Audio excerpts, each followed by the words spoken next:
Hey everybody, it's Allie and welcome to our Y&R chat for Sunday, July 10th.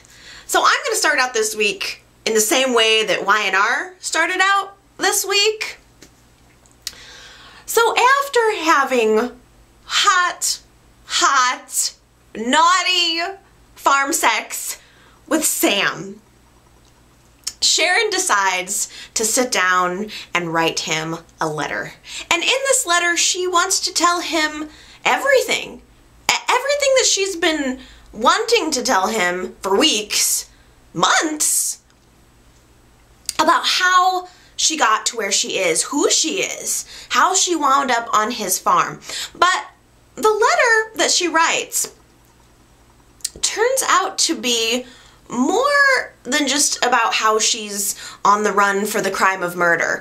It becomes the story of Sharon Newman from the very beginning when she first got into town right up until now. And it was a really well-written story. I mean, for a 4th of July holiday show, it was really wonderful. Normally those shows are kind of throwaway, poolside, whatever. I mean, there's not really a lot of action, but there was just something very special about that episode. And it was, I have to give it up to the writers, because it was as if, you know, we're always seeing Sharon as outsiders. We're always viewing her from the outside looking in. And why I think this was such a significant story to be told was because this time it was Sharon talking about her life from her own perspective. I mean, we spend so much time from the outside looking in, and this time it was her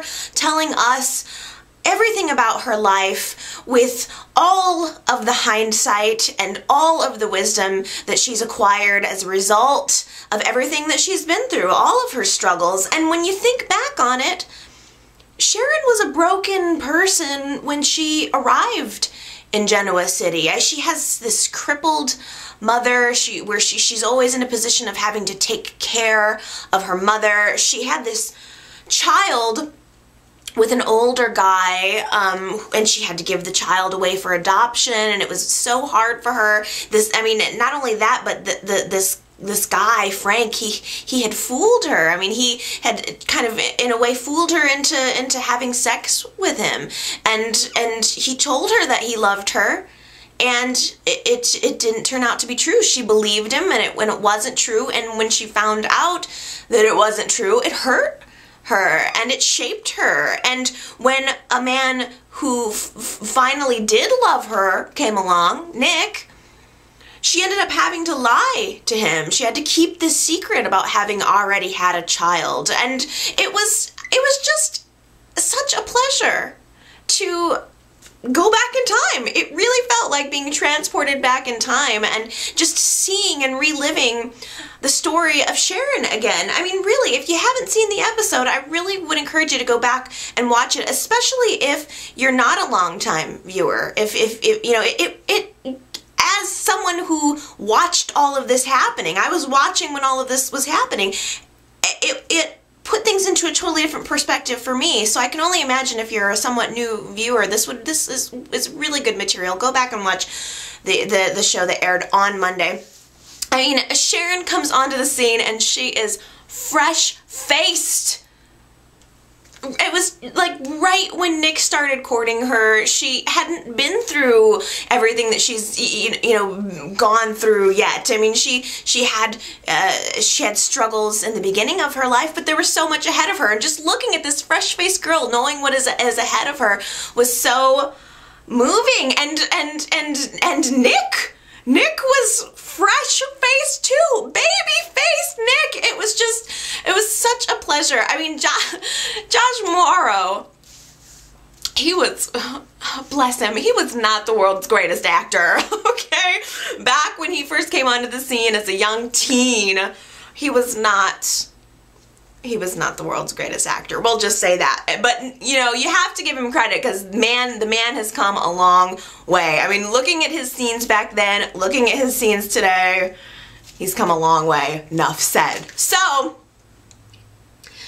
it was really excellent, because what the writers did here too in reliving this relationship with Nick and Sharon was they also established the theme of Nick always feeling like he had to rescue Sharon, and they really made that a theme throughout showing these flashbacks, so that you really got a sense of how Nick has been rescuing Sharon from the beginning up until the end for her whole life. I mean, we saw this graphic scene when Sharon was raped by Matt Clark. It was absolutely graphic. I mean, this was probably 15 years ago, and I was shocked watching it. I mean, they really showed some detail. They really got up in there and showed what she went through, and it was traumatic.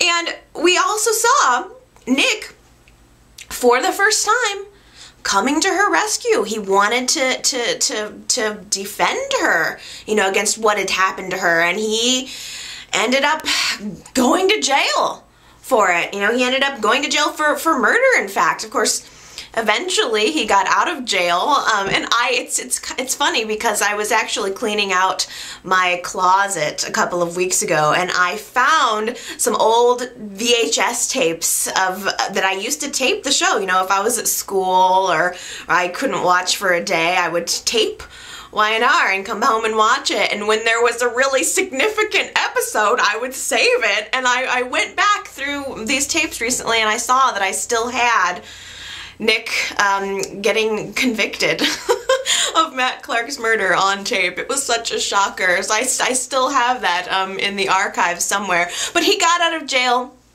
He proposed to Sharon, and it was so romantic. It was so wonderful. They ended up getting married, and they had a wonderful wedding. We saw them saying their vows and coming together, and of course we saw Nikki looking like a sourpuss in the background of their wedding in her big old dress. It was classic. We also saw the birth of their child, Noah, and, you know, despite what ended up being a really difficult pregnancy, you know, Noah was born just fine, and then Cassie came into their lives, and Cassie, she came to live with them, and it was such an Annie, a little orphan Annie story, if ever there was one. I mean, it really is just, that whole storyline was such, it just tugs at you. I don't know how you could possibly resist it, but Nick and Sharon and Noah and Cassie became this little family. I mean, they really had a model family, and Nick and Sharon were a model couple. I mean, they were perfect almost in every way. And another part of this memory sequence was a montage of all of the wonderful lovemaking scenes that we've seen over the years, and there have been so many of Nick and Sharon. I mean, just watching it as they've grown up, all of their lovemaking scenes, it was transcendent. I tell you, that was my favorite. It was breathtaking, and you know, we went from the heights of this happiness of this model couple all the way to where it started to fall apart, where it all ended, and we relived the moment of Cassie's death. And I can tell you, I still remember where I was when Cassie died. It's so strange. I know that's a strange sensation, you know, to anyone who doesn't love the show, doesn't watch the show, but for me, I remember where I was living at the time, you know, what couch I was sitting on when I was watching, you know, Cassie's death, and for me, that was so unexpected. I was not involved in any Y&R communities whatsoever at the time, and I didn't get any magazines or anything like that, so Cassie's death was totally unexpected for me, and I will always remember, I will never forget the scene the moment that she dies, they did this aerial scene from above the bed, looking down on Cassie's dead body, Sharon just throwing herself over the body, and Nick just sitting there holding Cassie's hand. I will never forget that scene as long as I live. It's one of those. It's just one of those things that's just burned into my brain, and it became such an important and pivotal moment in the history of this relationship. And Sharon actually remarks while writing this letter that this moment when Cassie died was the first time that Nick wasn't able to fix things. He wasn't able to come in and rescue her. I just thought that was such a great observation, and another reason why it was so amazing to hear things just from Sharon's perspective, because it really, really is true. And instead of leaning in to Sharon and sharing their grief together, Nick pulled away. He pushed her away. He didn't want to have anything to do with her, and he ended up having an affair with Phyllis. Now, to be fair, Nick had a couple other affairs. Sharon had a couple other affairs to this point. I mean, you know, I guess, you know, you get painted this picture of this perfect couple and you get caught up in the fairy tale, but they both had slept with other people a couple of times before Nick slept with Phyllis. But the difference with Nick and Phyllis was that it was an emotional affair. It was sexual. It absolutely was sexual. Nick and Phyllis have a very strong sexual attraction, cannot be denied, but there was an emotional element there too. It was more than just sex. And it was so cool to see the scene again where Sharon revealed to Nick that she knew that he was having the affair with Phyllis. Sharon followed Phyllis to the boutique, saw her buying this sexy set of lingerie, and knew that she had been in a hotel room with her husband wearing that sexy lingerie. And so Sharon puts on the same outfit and then reveals it all to Nick in just the best, most juicy way. What an amazing scene that was, and what a pleasure it was to relive it. I absolutely loved it.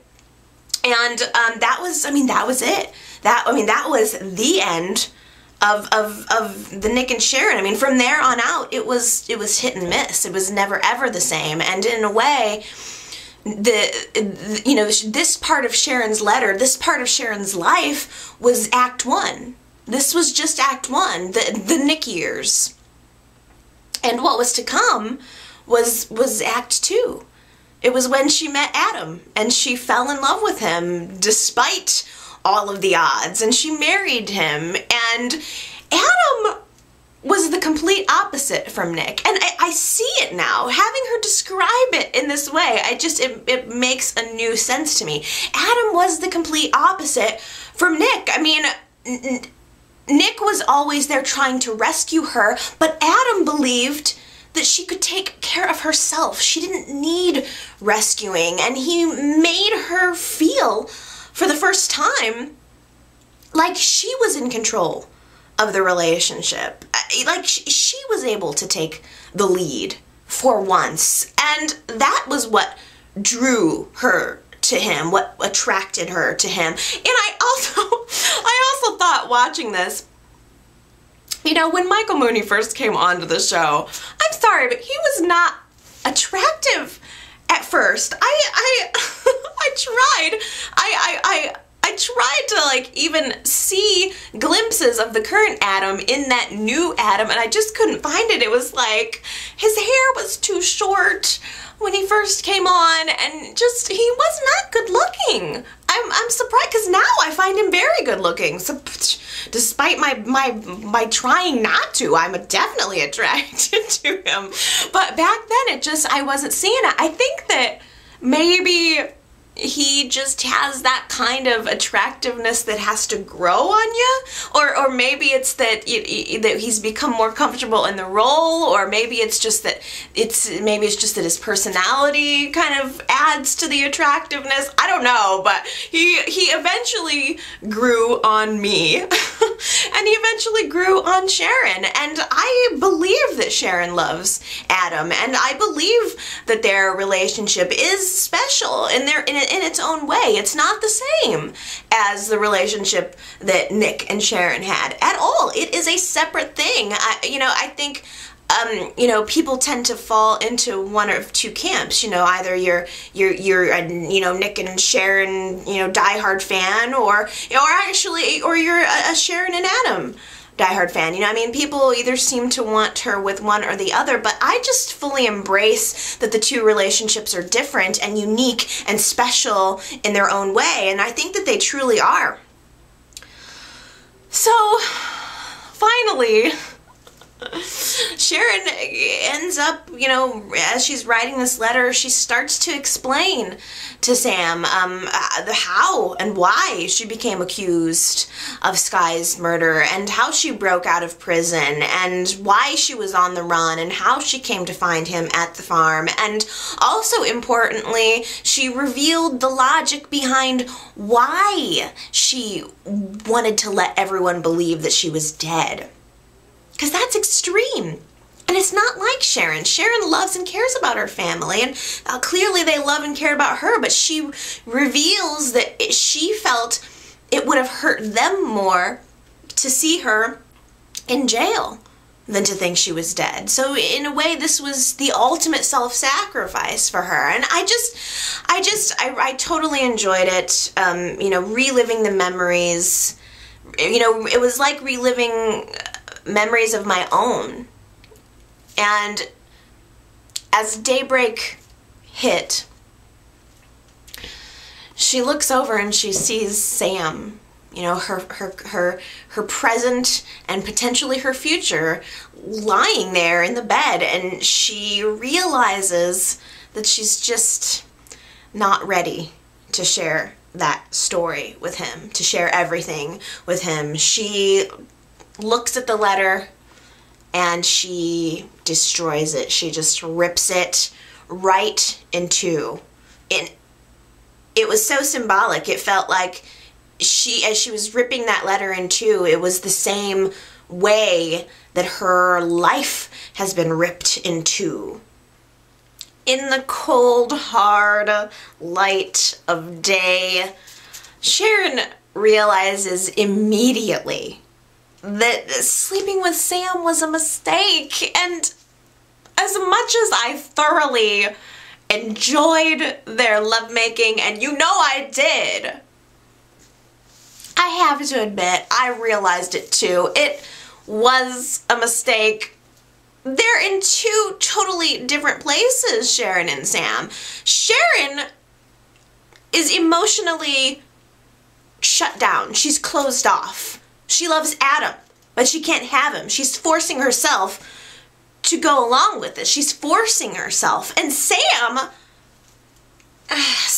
is just in too vulnerable of a place. He's looking at Sharon like she is an angel that just dropped out of heaven. And beautiful women, beautiful, available, smart, funny, classy women don't just fall out of the sky. He's living in dreamland right now. He's wanting it to be true, and it's just not. Sam does not really even know enough about her to love her. He knows she's hiding something big, and he's just blinding himself to it. He's just ignoring it. He's content just to play pretend, just to play house and pretend that it's his wife all over again, and that they can just immediately fall in love. And I'm sorry, but it just doesn't work that way. Sharon wakes up, goes back out to the barn, and she's pretty much trying to escape the smothering of Sam. But Sam follows her, and he starts to put the pressure on. And see, now I feel like Sam is just pushing it. He's pushing it too hard. Like, having sex was one thing, but love is a completely other thing. And he doesn't know her. He hasn't known her for that long. And you can't make somebody love you back who doesn't love you. Oh, if only you could. But you can't. And Sam, I just feel like he is asking to get hurt at this point. And I don't want that for him. But as hot as the sex was, Sam, Sharon does not love you. Can you not feel it? Sharon does not love you. It's just sad. I feel like he is lucky that she slept with him once. But now he's expecting her to fall into a relationship, and it's just too quick. It's too much. It's too quick. He asked her to move into the house with him, which I can understand. I can understand that he does not want his girlfriend living in the barn, but I just feel like it's too soon for them to be living together, and I can't believe she said yes. I can't believe that she agreed to it, because in a way, this could be totally wrong, but there's a part of me that feels like Sharon feels like she has to sleep with Sam and pursue this relationship with Sam in order to keep hiding out there. Ugh, that's so horrible. That just, it feels icky. It feels wrong. Sam is stealing kisses from her all the time. Every time she's standing there, he grabs her and he's smooching on her, probably wanting to suck her face off. And he just can't seem to keep his hands off of her, and it bothers me. They ended up having sex again this week, and this time it was just wrong. It did not feel right, and I can't help just, every time he's touching her, I can't help thinking, stop it! Just stop it! She's not your sex toy, Sam! You don't just get to touch her whenever you want to! I don't know. I don't even know what it is, but everything just is changed for me now. I wanted it once, but now I realize it was wrong, and I don't want it anymore. I feel bad, but I feel like Sam's heart is in the right place, but he's forcing it, and I feel like now she's forcing herself to be involved with him. So we learned this week that there is a town dance happening tonight. Okay, first of all, a town dance? A town dance? Really? Like, does that sort of thing even still exist? Second of all, okay, it's adorable. I've totally fallen for it. It was cute. Sam goes with Piper's mom to pick out a dress for Sharon, and he wants to ask her to this dance, and he picks out this dress so that she'll have something nice to wear so that she can feel good about herself.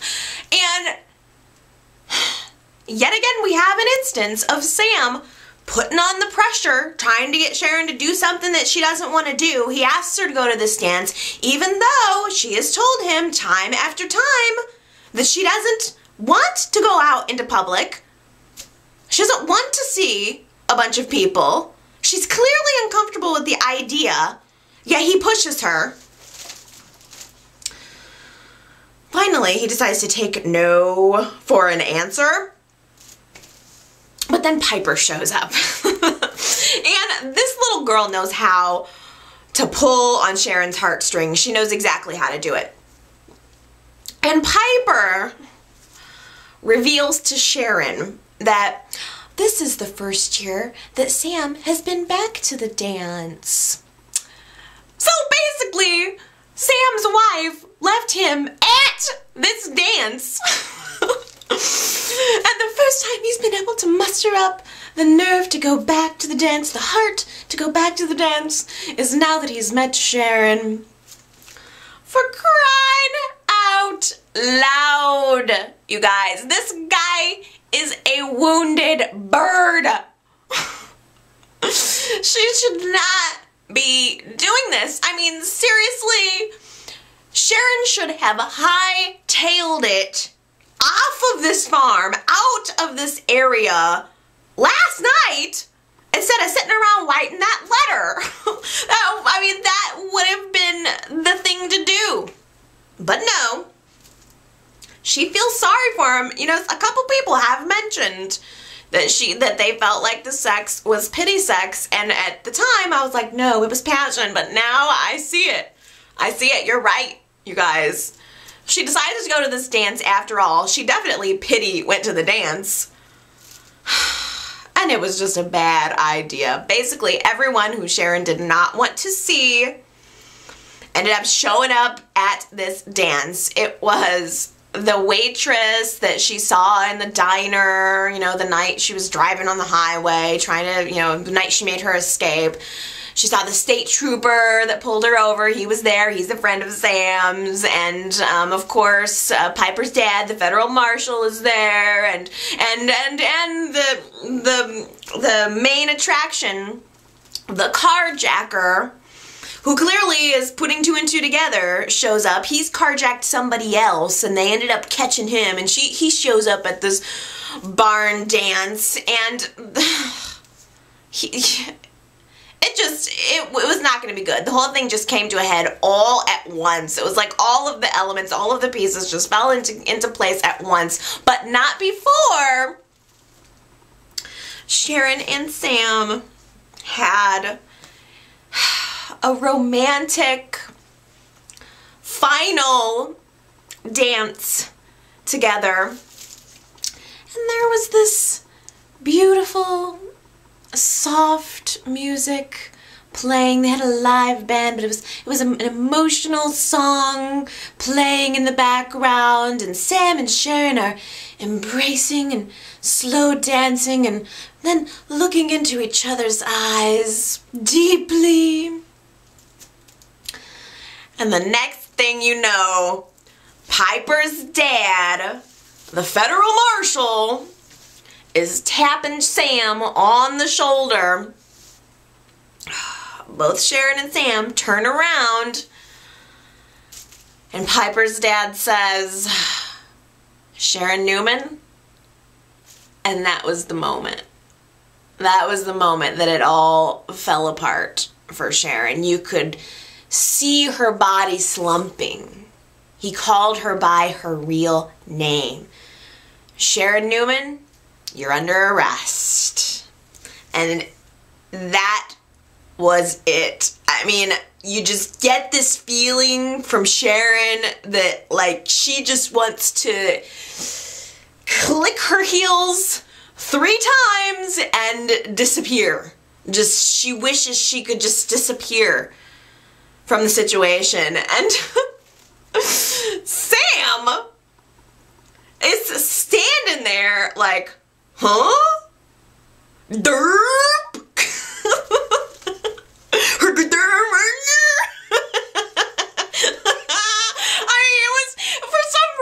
It reminded me of the scene in Splash where Tom Hanks's character finds out that Daryl Hannah's character is really a mermaid. And like everyone is standing there at this barn dance just staring at Sherry and Sam, and Sam's just standing there like, what? I've been dating a mermaid? It was so bad, but so good. So for all of you guys who are getting tired of this storyline, congratulations, because it is all over. It is all exploded. It's all done. The farm days have waned. They've come to an end. And the previews For next week's show Sharon's butt getting hauled back to Wisconsin as the news of Sharon still being alive drops like a bomb on Genoa City. Well, while our farm fantasy, Sharon's farm fantasy is falling to pieces, her loved ones are back in Genoa City still mourning her. Adam is desperately trying to search through his stack of memory cards from Thailand to try to recover the video that proves that Sharon didn't kill Sky. And I have said it before, I will say it again, Sharon is what makes Adam redeemable. To me, at least. He has done so many horrible things.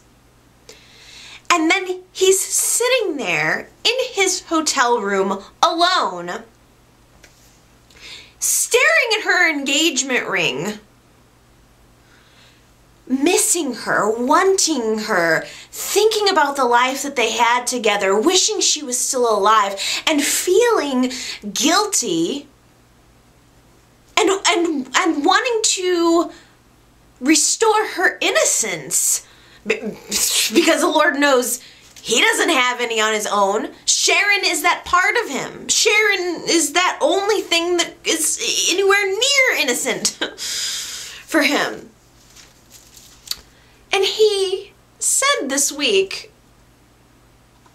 I put Sharon above everything and everyone else. And I believe that. I know that's true. It is true. Sharon is the end-all, be-all for Adam. And he is starting to develop this enormous amount of affection for Noah because of it. And I'm loving it. I love that there is a tenderness between Adam and Noah when you would expect an animosity.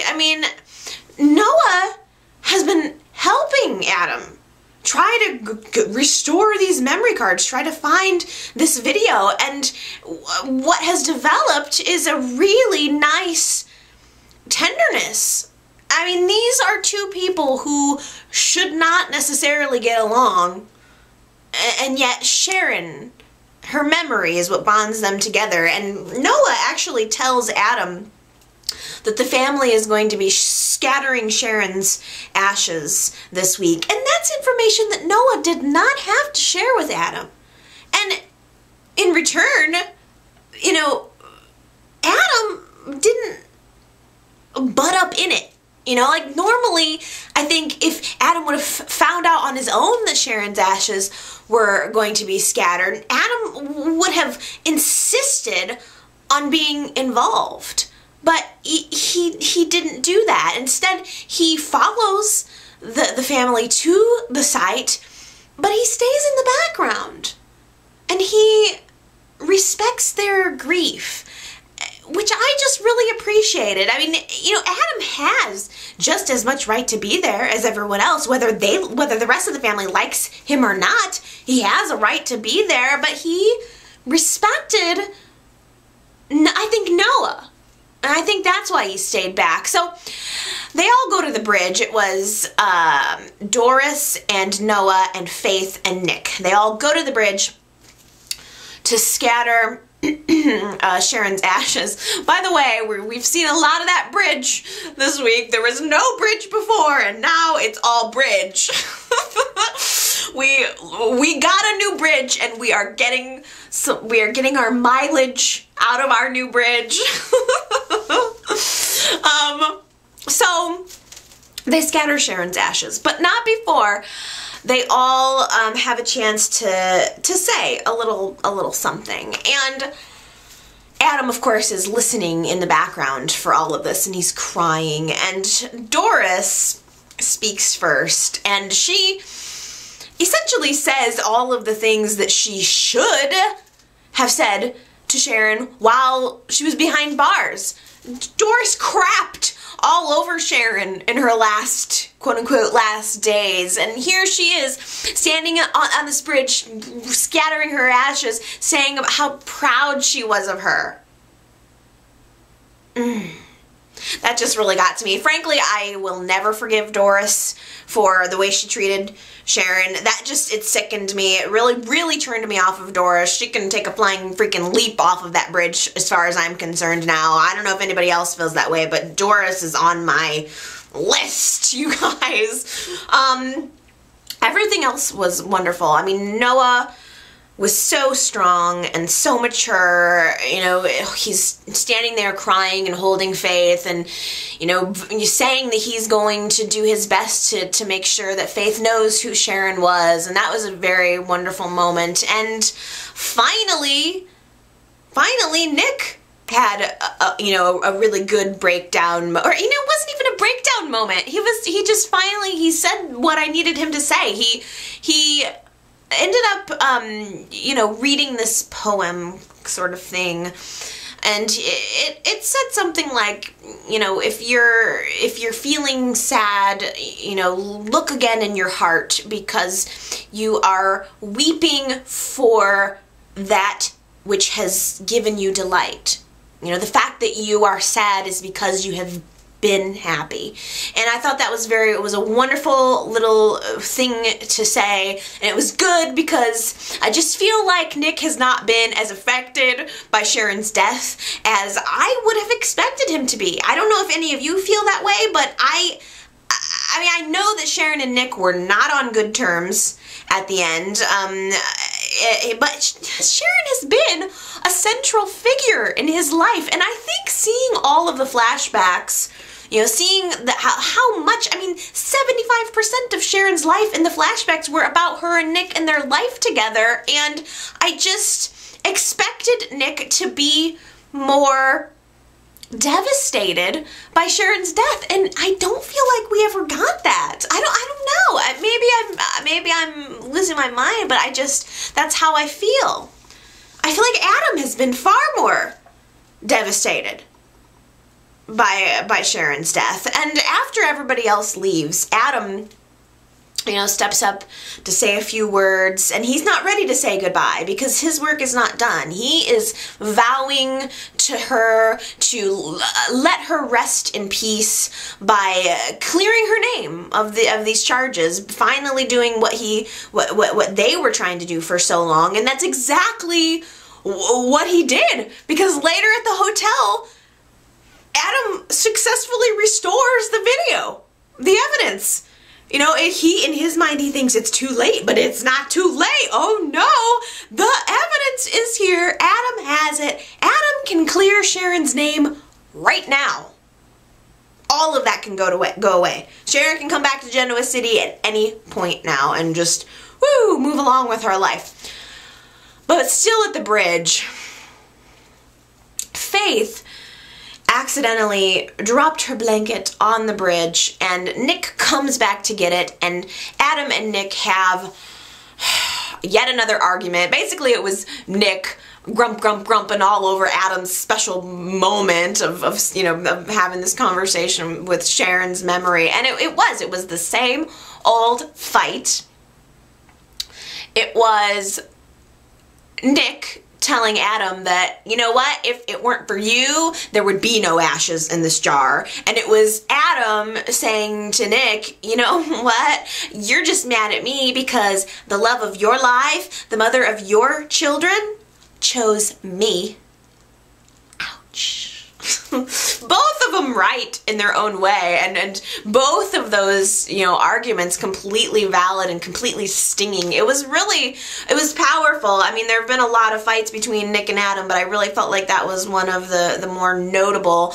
You just really got a sense of how much these two men disdain each other, and it also kind of made me wonder if Joshua Morrow and Michael Mooney get along in real life. I don't know. I wonder if they get along, or if there's a little bit of tension there. I don't know. I wonder that. I wonder if Nick and Adam will ever forgive Sharon for you know, when they find out that she's alive and that she lied, she faked her own death. I mean, I can see Adam forgiving her immediately, but I think Nick and Noah might be another story. I mean, Nick, I think, will be furious, and I think Adam might end up being the one to convince Noah to forgive his mother. I don't know. There's a lot of question marks here. I mean, I wonder if Sharon's family is going to have the same reaction to her faking her death as Cain's family had to him faking his death. And probably most importantly, I wonder if Sharon's family will be shocked to see her new light brown hair. I think I'm right to question Nick's handling of Sharon's death here, and if I'm not right, I'm sure that you will let me know. I just feel like Sharon was the love of Nick's life. They've known each other forever.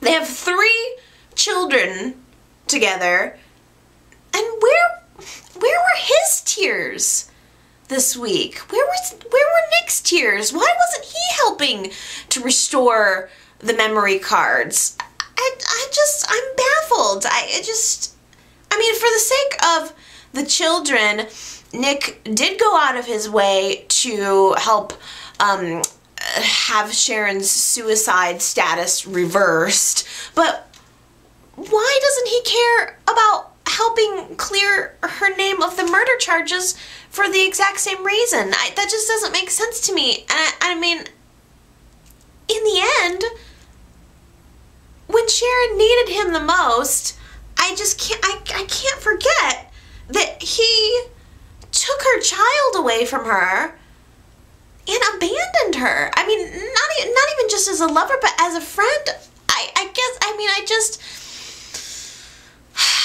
I understand why he didn't want her to be close with Adam, but I think it was just still so much more about ego than anything else. And now Nick is back at Restless Style with Phyllis, and Nick and Phyllis started Restless Style together. Restless Style is like foreplay to them. I mean, I guess I was just hoping, I was hoping for something different from Nick. That's what this is all boiling down to. I was hoping that Nick would kind of give us a fresh look. I was hoping that he would take the magazine in a different direction, and instead now he's listening to Phyllis and focusing his energy on, you know, on doing the exact same thing that everyone else has done with Restless Style. Use it as a weapon. I mean, he and Phyllis are writing this article suggesting that it was Adam's fault that Sharon died, which may be 100% correct, but it's still in bad taste. It's still exploiting Sharon's death. How are the children going to feel about that? I can't imagine that Noah's going to be like, well, sure, that's fine. It just bothers me. It just bothers me.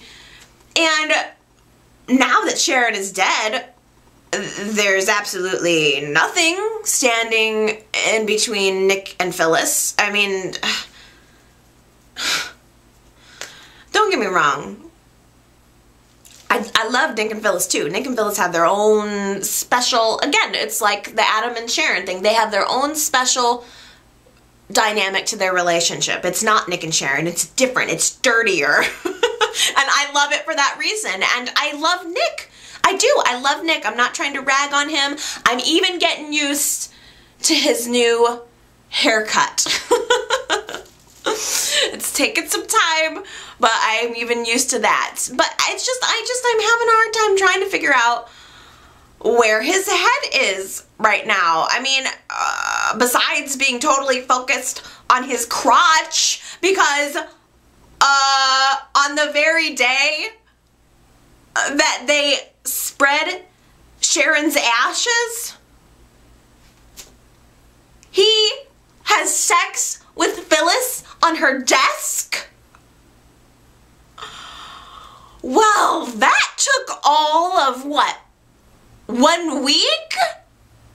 While they were in rehab together, Eden asked Abby not to tell Noah why she was there. So Abby told Noah exactly why she was there, of course.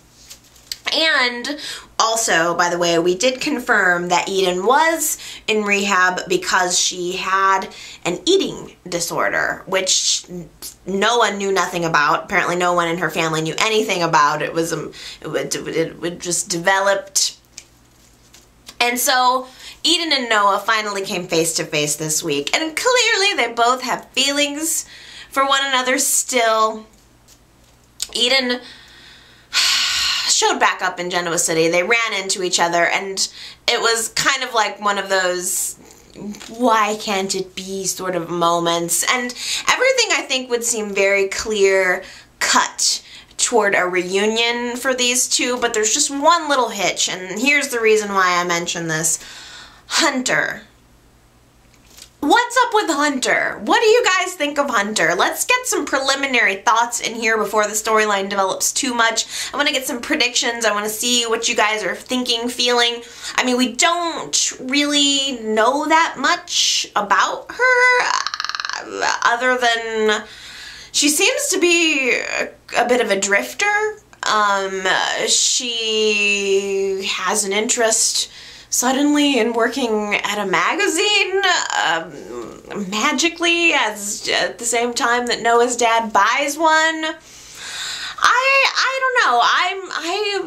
I'm gonna put my little hat into the ring here, and I'm gonna say that I think Hunter will turn out to be crazy. I think she will turn out to be a little bit of a stalker, and I think she's going to be pulling a few stunts, maybe Phyllis style. And I think that that she will ultimately be what keeps Noah and Eden apart. You can't love someone if you don't trust them. That seems to be the theme of the week. There's a lesson that several people in Genoa City are having to learn the hard way. I mean, Jill, for one, Colin is completely determined to get her back. He is not taking no for an answer. He's just relentlessly pursuing her. And Jill still loves him. She still loves him. I mean, yeah, maybe they had some good times together, but he lied to her. Colin lied to her. He deceived her. And the lie does not make all of the good times go away. Of course not. But it surely should make you reluctant to let them back into your life. I mean, and Lily's in the exact same situation. Lily and Jill should be having a lot of conversations. They should be having coffee every day, all day, talking this through. Lily, this isn't even the first time she's been in this situation. She still loves Kane. But she's realizing that the man who she loved never really existed. And although I don't doubt Kane's love, I don't doubt Kane's sincerity, but he has been lying to everyone since the moment that he came into town. It's undeniable. Absolutely undeniable. And also I think that Daniel is in a similar situation. It's not quite as extreme, but Daniel's learning his own lesson about trust, because this week Abby totally tried to get back together with him and he turned her down. He was like, no thanks, because he can never tell when she's being honest with him or when she's doing something for the cameras, when she's pulling another naked heiress stunt, and Daniel doesn't want to be involved in that. And in a way, I kind of almost wonder if Daniel is not in the worst position of it all, because he is definitely fallen back in love with Lily. But Lily is not over Kane. She just isn't. I don't think that she's ready to move on. And if she does move on with Daniel, it will only be on the rebound. And as much as I like Daniel and Lily separately, they just don't work for me as a couple. I reserve the right to change my mind, but just, they don't work as a couple for me. I think I prefer them as friends. Daniel just needs somebody with a little more spice. You know, I mean, Lily is so square. She is. She's just such a square peg, and I feel like she needs a straight guy, you know, like a corporate guy. I can't see Lily with the tattooed, long-haired rebel guy, and Daniel wasn't like that when they were married at first. I mean, as far as I'm concerned, they're completely different people than they were when they were married the first time. I barely even remember them being married. I mean, for me, it's almost kind of like it's forgettable. I mean, it's not one of those, they weren't one of those couples that I really, really remembered. And I don't know, I don't see Daniel with Lily either. I feel like Daniel needs somebody with a little bit more spunk. I mean, do you guys feel that way? Is it just me? I'm not totally feeling this. And it also, I'm torn because in a way, I can't see Lily with anyone other than Kane. Like, on the one hand, I don't want Lily to forgive him because I know that I would never forgive him, but on the other hand, I just can't see her with anybody but him. So, she actually told Kane this week in no uncertain terms just to stay away from her. Get out of her life, stay away from her. Yet, Kane will not leave town. He's still hanging around. He's trying to keep his eye on Colin. He's saying over and over that he wants to stay in town so that he can protect Lily and the kids, when time and time again, all he does is put them into danger. He always uses the excuse of protecting them. And it always puts them in danger. Kane is just in a lose-lose situation. I wish this thing hadn't happened. It was good, but I kind of wish it hadn't happened because, I mean, the whole plan of faking his death cost him his marriage and his family, and now he's got these, you know, his creepy parents hanging around, his creepy mother hanging around, and Colin is still walking free. The whole plan was supposed to be to get Colin in jail. Kane sacrificed everything, and Colin is still walking around free. So, Kane's really got nothing else to do. He goes to Jimmy's. He ends up getting a job there. I mean, for crying out loud, he used to own the place. But, of course, he goes to fill out his application on the very same day that Lily and Daniel go there. They stop by for a beer. They're having fun. They're playing a game. They're laughing. And then Daniel just takes one look at Lily, says, "I hope you think this is a good idea," and then he kisses her.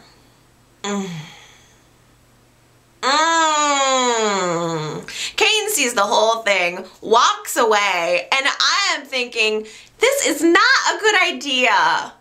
I don't think it's a good idea at all. It's way too soon, and I am afraid that Daniel is going to be the one to get hurt here.